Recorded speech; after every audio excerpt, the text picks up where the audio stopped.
Bonjour, bienvenue dans ce nouvel épisode de notre balado sérieux, mais pas trop. L'histoire des Germains, des Francs et des Mérovingiens saison 4. Je m'appelle Xavier. Et je m'appelle Romain. Et nous vous invitons à nous suivre sur les réseaux sociaux Facebook et Instagram à meropodcast.fr. Et à nous donner des étoiles sur votre plateforme d'écoute favorite et à nous partager vos commentaires en nous écrivant à meropodcast.fr@gmail.com. Ceci est l'épisode 82, les plus perfides des hommes. Reprenons là où nous en étions restés autour des années 535-537. Les Francs de Théodebert mènent la grande vie sous le beau soleil de Provence, dépensant joyeusement tous les solidis qu'ils ont pu extorquer aux deux ennemis qui s'affrontent dans la péninsule italienne, à savoir les Ostrogoths et nos amis de l'Empire byzantin de Justinien.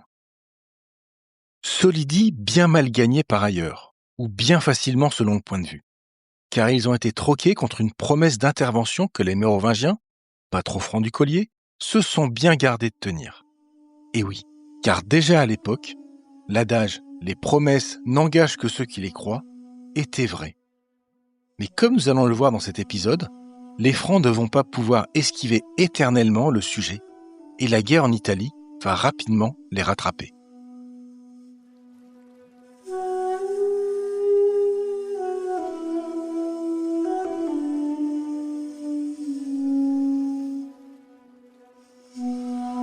Il est difficile de savoir précisément ce qui a décidé Théodebert à sortir de sa neutralité fin 538 dans la guerre des Goths. Le patron officieux des rois francs avait parfaitement réussi à procrastiner jusque-là, en jouant magistralement sur la crédulité des deux camps. Ces deux alliés, Ostrogoths et Byzantins, pouvaient réclamer ambassade après ambassade que le brillant honore ses promesses vis-à-vis d'eux. Ils pouvaient continuer à lui envoyer de l'or ou des lettres indéfiniment. En réalité, rien n'obligeait vraiment Théodebert à sortir de l'ambiguïté et à franchir les Alpes. Aucun des deux camps n'avait de toute façon les moyens de le contraindre ou de venir lui faire payer sa trahison. Vitigès l'Ostrogoth, comme les généraux byzantins, étaient tous trop occupés par leur lutte à mort à travers l'Italie pour menacer le roi, qui les avait roulés mutuellement depuis le début de la guerre. Alors, qu'est-ce qui va pousser le brillant à changer de stratégie ? Évidemment, les optimistes pourraient avancer le remords et la culpabilité d'avoir promis son aide sans jamais lever le petit doigt jusque-là. Pourquoi pas ? Sauf que Théodebert, comme ses oncles ou son père avant lui, avait montré jusque-là une sacrée capacité à ne pas trop se laisser embarrasser par ce genre de considérations. Et puis, passer à l'offensive pour une question de morale obligerait à choisir un camp et à se déshonorer de toute façon en trahissant l'autre. Donc l'argument de la culpabilité reste un peu douteux. Autre option, l'amour de la bagarre, car Théodebert avait prouvé depuis plus de 20 ans qu'il n'avait pas peur de la castagne, que ce soit sur les champs de bataille en Germanie du Nord ou dans le Languedoc. Une carrière militaire où il s'était déjà bien illustré depuis des années. Agathias, chroniqueur byzantin du VIe siècle, nous laisse entendre que Théodebert était littéralement drogué aux sensations fortes des combats. Et je le cite. Il se portait à la guerre avec une ardeur incroyable et avait une étrange passion à s'engager sans nécessité au milieu des plus terribles dangers. Est-ce que Théodebert en a eu juste assez de seulement regarder l'action se dérouler sous ses yeux sans participer lui-même à la mêlée générale ? Pourquoi pas ? Mais il y a évidemment une autre raison à considérer, moins noble et glorieuse, mais plus crédible. Celle qui veut qu'en 538, la guerre est en train de tourner à l'avantage des Byzantins, et on se rapproche de l'échec et mat avec une contre-offensive foudroyante des impériaux. Les généraux de Justinien ont non seulement réussi à libérer Rome de son siège, mais ont commencé à reprendre des places fortes dans tout le nord de la péninsule, comme Milan, Rimini ou Bergame. Et ils se rapprochent peu à peu de la Ravenne, la capitale. Théodebert et les Francs décident donc d'intervenir tout à coup pour faire pencher la balance et éviter que l'écrasement des Ostrogoths ne vienne bouleverser le bel équilibre politique en Europe de l'Ouest. Fin de l'année, les Francs entrent donc dans la guerre, en envoyant 10 000 Burgondes soutenir les Goths dans leur tentative de reprise de Milan, déjà tombée aux mains de Constantinople. Cette fois, Théodebert a choisi son camp. Choisi, oui, mais plutôt un choix à la normande façon peut-être ben oui, peut-être ben non. Car de guerriers à la francisque, que nenni. Ce sont des Burgondes qui sont envoyés à la seconde en Italie du Nord. Pourquoi ? Notre bon vieux chroniqueur CRS, Procope, nous laisse deviner qu'il y a sûrement une bonne raison. Théodebert ne veut pas provoquer ouvertement Justinien, et il pense que sa ruse d'envoyer des Burgondes mal dégrossis passera inaperçue. Et oui, je pense comme vous, personne n'y croit vraiment. Mais quelque part, ça permet de sauver la face et de nier toute implication. Comme quoi, en 534, comme aujourd'hui, la diplomatie, c'est surtout une histoire de posture et d'apparence. Et donc, on peut imaginer que les Byzantins ne sont pas dupes. Ils réalisent parfaitement que Théodebert essaie de filer un petit coup de main en douce à Vitigès, le Goth qui manque un peu d'ego. Ce qui n'améliore pas la réputation de franchise des Francs. Mais bon, au point où on en est... Alors, le siège de Milan fin 538 n'est qu'une petite bataille de moyenne importance, une péripétie dans une guerre gigantesque qui embrase la totalité de l'Italie et où les sièges et les batailles se succèdent. L'aide qu'envoie Théodebert à son allié Vitigès a sûrement un gros impact psychologique, vu que les Ostrogoths sont sur le point de s'écrouler et ne tiennent debout que parce que les Byzantins ne sont guère plus vaillants à ce stade. Mais ce n'est pas non plus le tournant stratégique de la guerre qui continue de plus belle partout en Italie. Mais au moins, le roi mérovingien semble avoir choisi son camp, et ce n'est pas celui de Justinien, quelles que soient les belles lettres qu'il lui envoie. Et qui explique peut-être pourquoi, à cette même période, alors que les illusions doivent se dissiper à Constantinople, on apprend une nouvelle stupéfiante dans le texte de l'auteur byzantin Procope, principal narrateur de cette guerre, et que les archéologues des siècles plus tard vont confirmer.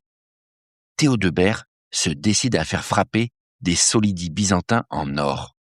Mais pas n'importe lesquels, des solidis oui, mais des solidis à son propre nom, au grand désarroi des Byzantins qui, déjà choqués des courses de chars à Arles l'année précédente, y voient cette fois une provocation terrible. Alors, frapper des pièces sur un modèle de Constantinople n'est en rien une bizarrerie pour l'époque. Depuis le 5e siècle, les seigneurs de la guerre puis les rois en Gaule faisaient frapper des pièces reproduisant précisément les monnaies impériales. Car le solidi en or de format byzantin restait la seule monnaie acceptée dans tout le bassin méditerranéen comme source d'échange. Et donc, tous les souverains ont continué de produire des copies parfaites ou presque de ce qui se faisait à Constantinople. Et la pratique était tout bénéfice pour tout le monde, un peu à l'image du dollar moderne, puisque les royaumes barbares pouvaient ainsi facilement continuer de commercer avec le reste de la Méditerranée, tandis qu'évidemment, Constantinople gardait ainsi la maîtrise du système monétaire et le prestige associé à une domination symbolique sur son ex-empire par la monnaie. Il y avait bien des pièces authentiquement franques ou gauloises, disons, gérées et contrôlées par le pouvoir mérovingien pour les échanges locaux, mais seulement de petites pièces en bronze et en argent, servant pour le commerce sur le territoire et affichant le nom du roi, du comte ou de l'évêque du coin. Mais les pièces d'or, elles, c'étaient toujours des copies du modèle byzantin, avec le nom de l'empereur gravé dessus.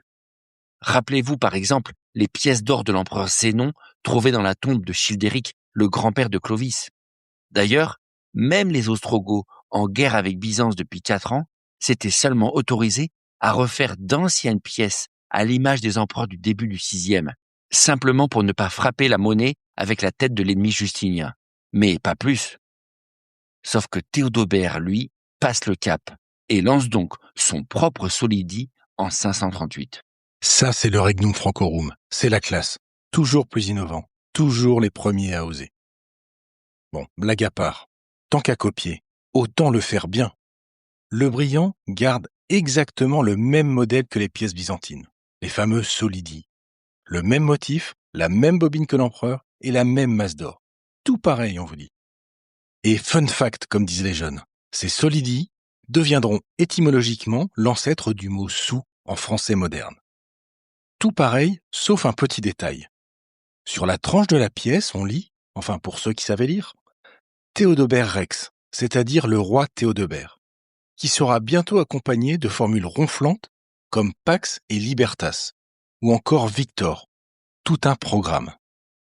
Bien joué Théo, qui en tout état de cause arrête de finasser et va enfin assumer ses ambitions en 538. En tout cas, décide de ne plus prendre trop de gants, car effectivement, une telle initiative, unique dans l'Empire romain déclinant, et qu'aucun roi n'avait encore jamais osé avant lui, ne peut qu'énerver tout le monde à la cour de Justinien. Si Procope lui-même en parle, c'est bien que l'arrogance du franc a dû faire des vagues jusque sur le Bosphore. Puisqu'on est purement dans le symbolique dans cette histoire. Fondamentalement, rien, absolument rien ne change dans le système monétaire européen, qui garde la même structure sous la domination impériale. Personne n'est assez fou, et sûrement pas Théodebert, pour tenter de changer les référentiels existants, au risque d'écrouler son propre système économique en se déconnectant du standard utilisé dans le bassin méditerranéen. Parce que personne ne ferait confiance à une nouvelle monnaie originale, produite par un roi barbare, aussi puissant que soit Théodebert. D'ailleurs, ce n'est pas un hasard si on a retrouvé un certain nombre de ces pièces dans le nord de l'Europe, en Frise ou en pays saxons. C'est-à-dire les contrées où Théodebert a dû continuer à recruter des mercenaires pour alimenter ses armées, bien sûr. Des hommes qui ne seraient pas venus se battre pour une monnaie de singe. A priori, c'était le poids, la forme et le métal qui comptaient pour ces hommes. Le nom dessus ne devait pas beaucoup troubler le mercenaire de Germanie, vu la maîtrise de la lecture au nord de l'Europe. Et pour le reste, au quotidien, il n'est pas évident que le paysan Marcus ou Hermann se soit beaucoup inquiété du nom écrit sur les pièces d'or, dans le cas improbable où lui aussi aurait su lire. Parce que fondamentalement, l'économie en Gaule au VIe siècle reste peu impactée par le système monétaire, et sûrement pas par les pièces d'or. La plupart des échanges au niveau local restaient fortement liés au surplus agricole. On payait ses taxes avec des bovins ou une part des récoltes.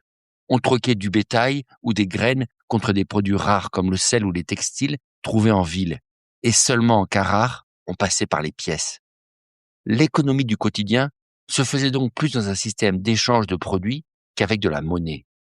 Les paysans et artisans servaient leur surplus à leurs seigneurs ou à l'église, qui eux-mêmes redistribuaient vêtements, armes et nourriture à leur entourage ou aux miséreux qui devenaient de fait leurs dépendants. Une circulation de biens en circuit court qui n'avait que rarement besoin de pièces de bronze ou d'argent pour fonctionner. Autant dire que l'impact réel de la réforme de Théodebert est un peu douteux. Les pièces d'or mises en circulation devaient bien servir aux aristocrates, les hommes qui pouvaient payer des biens de luxe avec les marchands internationaux, syriens, égyptiens ou juifs. Les papyrus, les épices ou les bijoux précieux.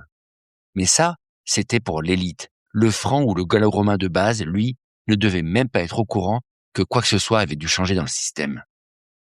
Donc pour toi, cette release du token Théodebert, altcoin adossé à l'étalon Solidi, serait plus une opération de propagande et un message diplomatique qu'autre chose? Bon, je dois reconnaître, ça se tient tout à fait comme argument. Quelle plus belle manière, en effet, que d'envoyer un message de puissance aux élites européennes qui, elles, savent lire et utilisent aussi les solidis. Un bon coup de com' parfaitement orchestré, même si cela a probablement dû en choquer quelques-uns. Les mêmes qui ont dû se demander ce que Théodebert avait en tête.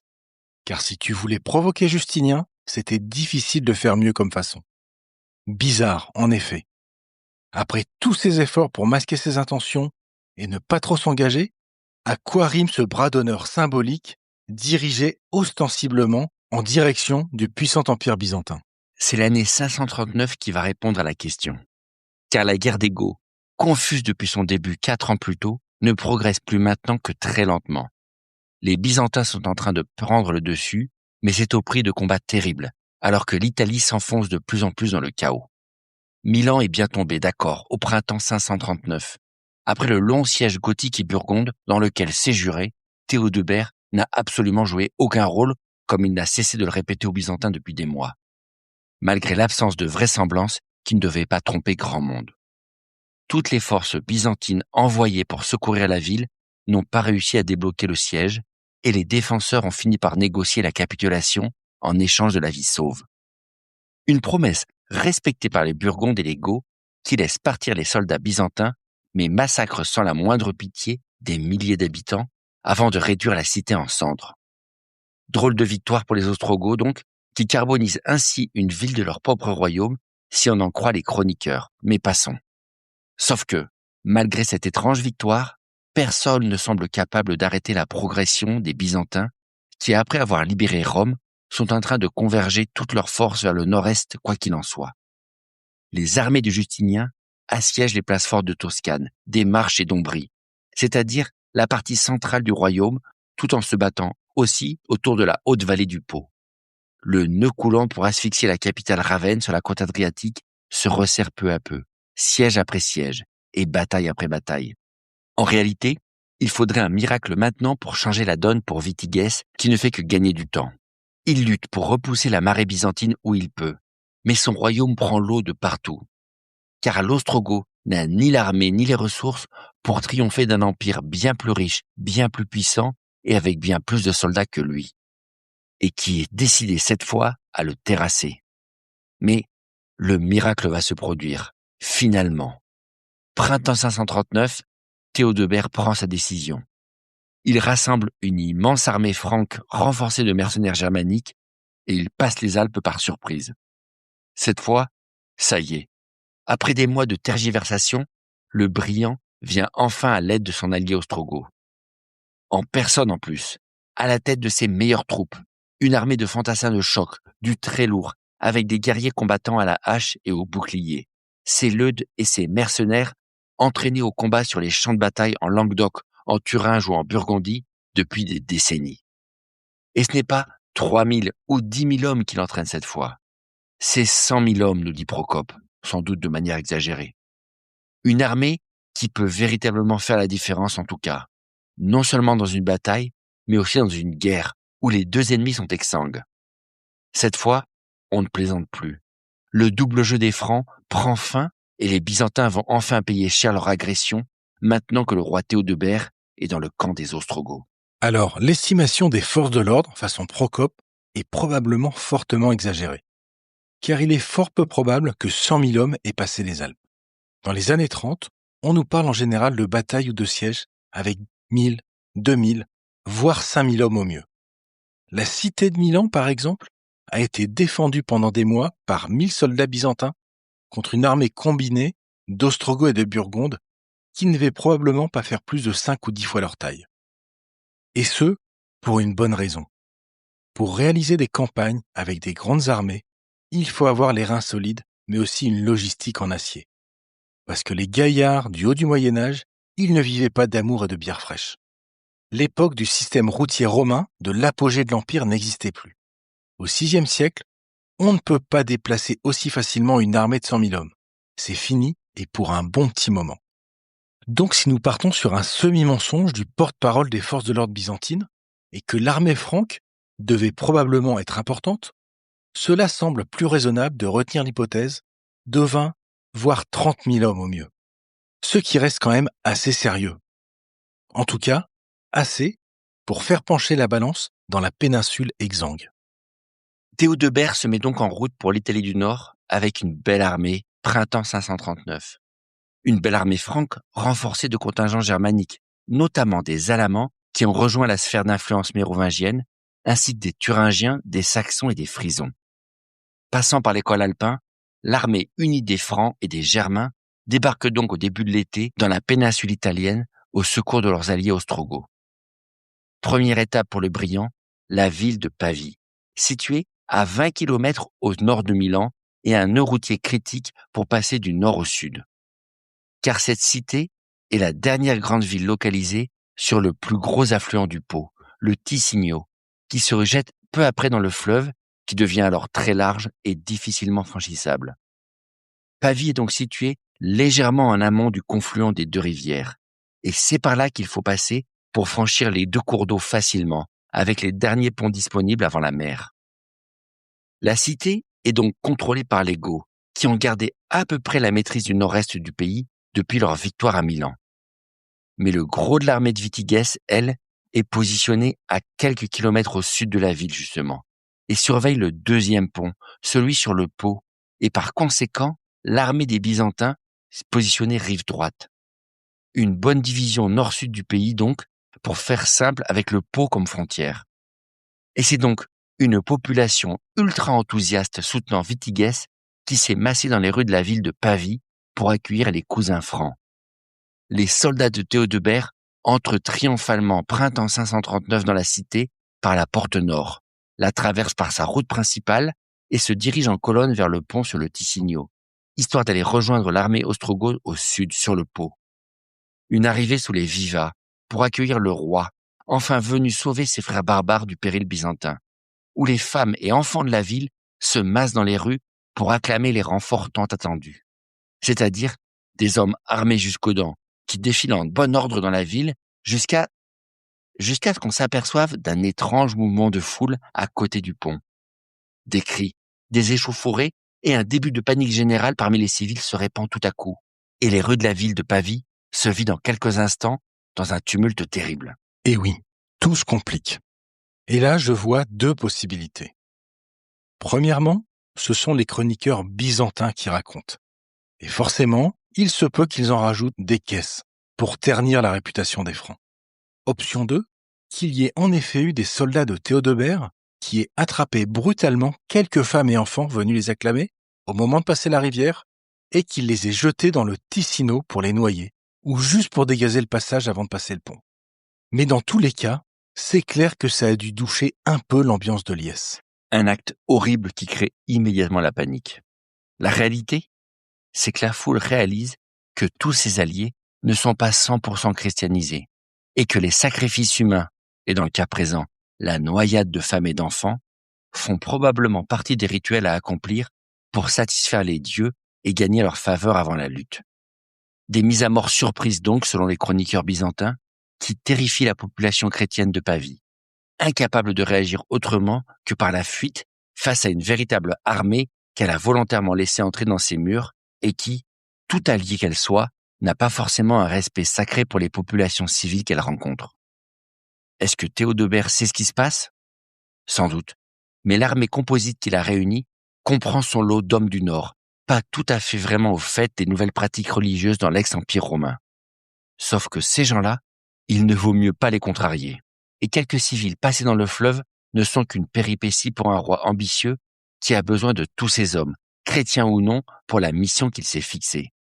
Mais c'est après le passage de la ville de Pavie que la situation va vraiment s'envenimer. L'armée goth, campée plus au sud sur les bords du Pô et protégeant le passage du fleuve, n'a pas du tout conscience des crimes qui viennent juste d'avoir lieu quelques heures plus tôt parmi ces civils. Et évidemment, les hommes de Vitiges accueillent à bras ouverts l'armée de secours en ouvrant grand les portes du camp fortifié. Un deuxième accueil triomphal donc, qui va finir aussi mal que les précédents. Car à peine sur les rives du Pô, les hommes de Théodebert rentrent en force à l'intérieur de l'enceinte fortifiée de leurs alliés, et au signal convenu, ils dégainent leurs armes et se mettent à massacrer brutalement les Ostrogoths, totalement pris à revers par cette attaque inattendue et incapables de lui résister. En effet, cela est totalement incroyable. Mais vous avez bien entendu. L'armée de Théodebert attaque sans prévenir ses alliés, juste après les premiers meurtres de Pavie. Car évidemment, le brillant Théodebert n'est pas venu aider les Ostrogoths. Et non, qu'est-ce que vous êtes naïfs. Si Théodebert a déplacé une armée, c'est tout simplement pour terrasser définitivement le royaume déjà tout branlant de son allié Vitiges, qui va vite comprendre que décidément Théodebert n'est pas une belle personne.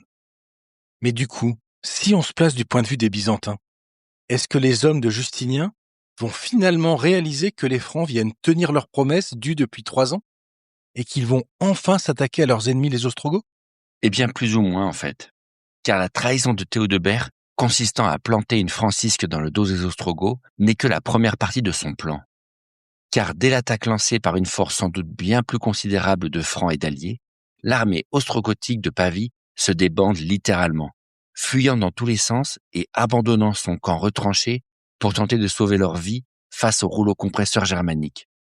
Une débandade qui n'échappe pas aux Byzantins sur l'autre rive du Pô, qui réalisent que les Goths sont en train de dérouter en désordre et que leur ennemi est en train de s'effondrer sous leurs yeux. Mais c'est là que la méprise va arriver. Pour les Byzantins, aucun doute, il n'y a qu'un responsable possible pour ce coup de sort qui les débarrasse de leur ennemi campé sur l'autre rive. C'est forcément une armée de secours byzantine qui a réussi à s'infiltrer derrière les lignes gothiques et les a pris à revers. Un énorme soulagement, suivi d'une explosion de joie, déferle sur les troupes de Justinien, qui se précipitent tous pour rejoindre leurs frères d'armes en train de traverser le pont à toute vitesse et d'achever les fuyards ostrogoths une bonne fois pour toutes. Un plan qui, là encore, va tourner à l'inattendu.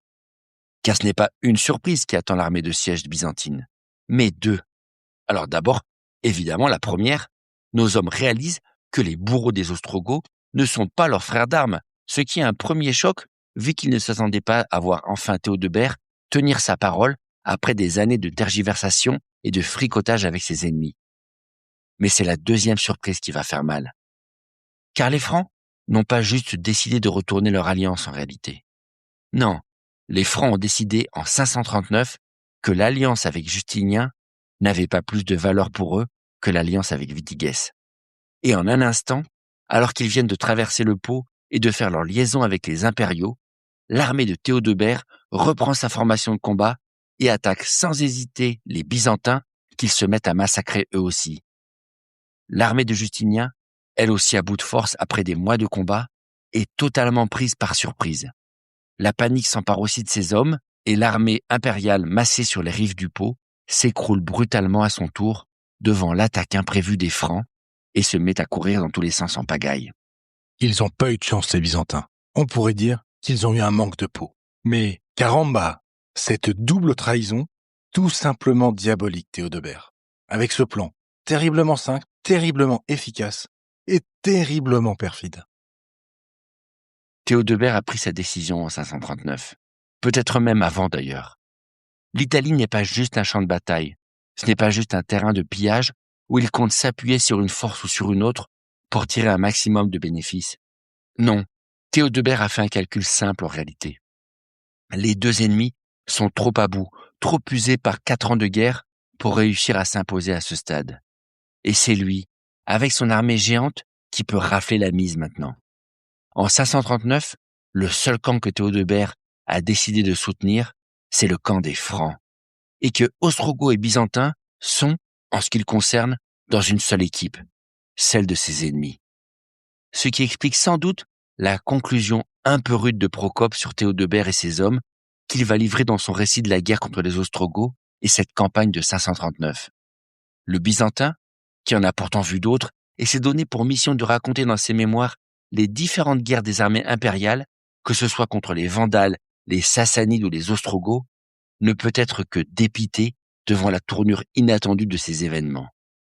Des barbares de tout poil, des ennemis implacables et des lâchetés de tous ordres, il en a connu. Mais face aux Francs et leur duplicité, même lui semble en perdre son grec.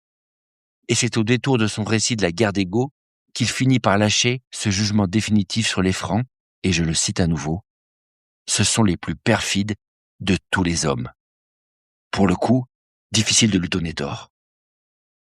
Oui, enfin je pense qu'il a surtout le seum, tel le mauvais perdant qu'il est, Procope. Car il a peut-être cru que les défis lancés à la face de Justinien, que ce soit les courses de chars ou les solidies en or, étaient une façon pour le roi des Francs de prendre une position de force pour mieux négocier, en faisant monter les enchères, ce qui était parfaitement possible. Mais l'autre théorie, c'est que Théodebert soit tout simplement un génie du mal prônant des lendemains qui chantent. Car ce n'est pas Justinien qui est sa cible, non, ce sont les Italiens.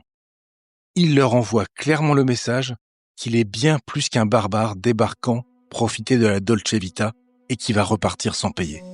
Ce qu'il leur dit là, c'est qu'il se voit comme le véritable successeur des empereurs d'antan. Et il veut les convaincre qu'après 4 ans de guerre à subir les caprices des deux ennemis à bout de souffle, une alternative s'offre à eux, qui s'appelle Théodebert le Brillant. Merci d'avoir écouté ce nouvel épisode de l'histoire des Germains, des Francs et des Mérovingiens. Retrouvez les cartes et la bibliographie dans les notes de l'épisode et n'hésitez pas à nous suivre sur les réseaux sociaux. Rendez-vous au prochain épisode.